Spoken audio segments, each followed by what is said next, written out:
নমস্কাৰ মই আশিক আৰু স্বাগতম জনাইছোঁ মোৰ ইউটিউব চেনেললৈ। আজি আমি অসম টেটৰ বাবে অসমীয়াৰ চিলেবাছত যি হেমবুঢ়া কবি আছে তেওঁৰ বিষয়ে আলোচনা কৰিম।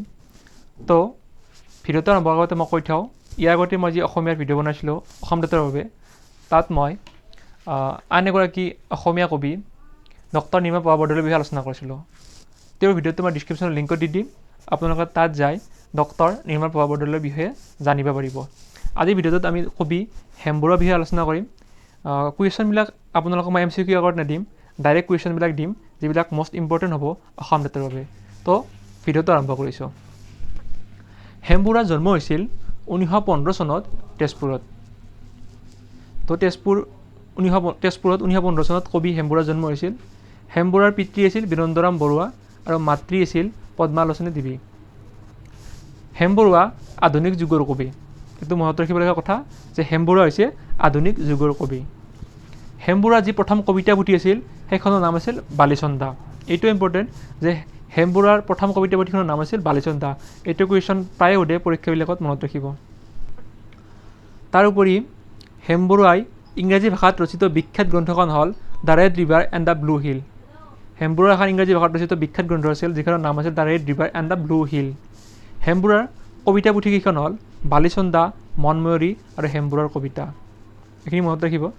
কন্নকী, কিউপিড আৰু চাইকি হেমবুঢ়াৰ অনুদিত গ্ৰন্থ। হেমবুঢ়াই সম্পাদনা কৰা দৈনিক ইংৰাজী বাতৰি কাকতখনৰ নাম আছিল আছাম এক্সপ্ৰেছ। এইটো মনত ৰাখিব।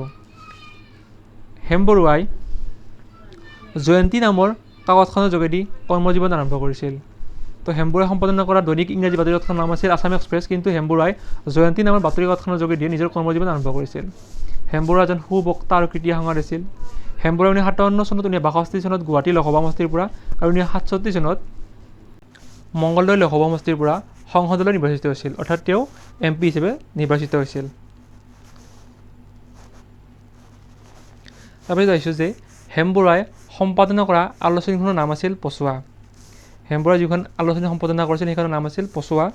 অন্যান্য আলোচনী আছিল আবাহন আছিল, জয়ন্তী আছিল, ৰামধেনু আছিল, যাৰ দ্বাৰা তেওঁ কি হৈছিল সাহিত্য চৰ্চা কৰিছিল।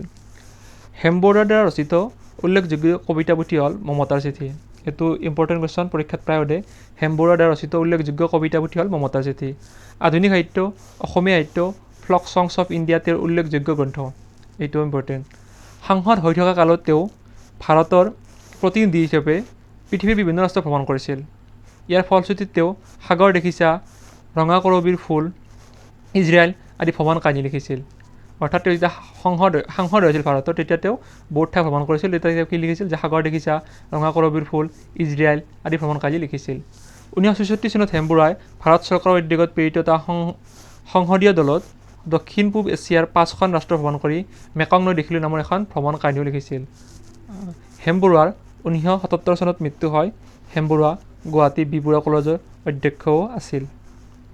তো বান্দৰ নামৰ শীৰ্ষক কবিতা এটা ৰচক আছিল হেমবুঢ়া। জাৰৰ দিনৰ সপোন শীৰ্ষক কবিতাটোৰ ৰচকো আছিল হেমবুঢ়া। হেমবুঢ়া ত্যাগবীৰ আছিল। তো আশা কৰোঁ যে আপোনালোকে ভিডিঅ'টো ভাল পালে। আৰু হেমবুঢ়াৰ লগত জড়িত মই এটা ইম্পৰ্টেণ্ট কুৱেশ্যন ইয়াত ডিছকাছ কৰা নাই, সেইটো কুৱেশ্যন মই আপোনালোকক সুধিছোঁ। আপোনালোকে ইয়াৰ উত্তৰ মোক কমেণ্ট ছেকশ্যনত জনাওক যে হেমবুঢ়া কিমান চনত আৰু ক'ত অনুষ্ঠিত অসম সাহিত্য সভাৰ সভাপতি আছিল। যে হেমবুঢ়া কিমান চনত আৰু ক'ত অনুষ্ঠিত অসম সাহিত্য সভাৰ সভাপতি আছিল। এনচাৰটো মোক কমেণ্ট ছেকশ্যনত জনাওক। মই ভাবোঁ যে ইয়াৰ ভিতৰৰ পৰা হেমবুঢ়াৰ বিষয়ে পৰীক্ষাত প্ৰশ্ন সুধিব, আপোনালোকে বেলেগকৈ চোৱাৰ প্ৰয়োজন নাই। আৰু ভিডিঅ'টো যদি ভাল পায় ভিডিঅ'টো লাইক কৰি দিব। চেনেলটোত প্ৰথমবাৰৰ পৰা আজি চেনেলটো ছাবস্ক্ৰাইব কৰি ল'ব। আৰু যদি আপোনাক এই ভিডিঅ'টোৰ PDF ফাইল লাগে তেন্তে মোক কমেণ্টত জনাওক। যিবিলাকে কমেণ্ট কৰিব মই তেওঁলোকক ইয়াৰ PDF ফাইল দি দিম, যাতে আপোনালোকৰ পঢ়াৰ সহায় হয়। তো লগ পাম নেক্সট ভিডিঅ'ত। ধন্যবাদ।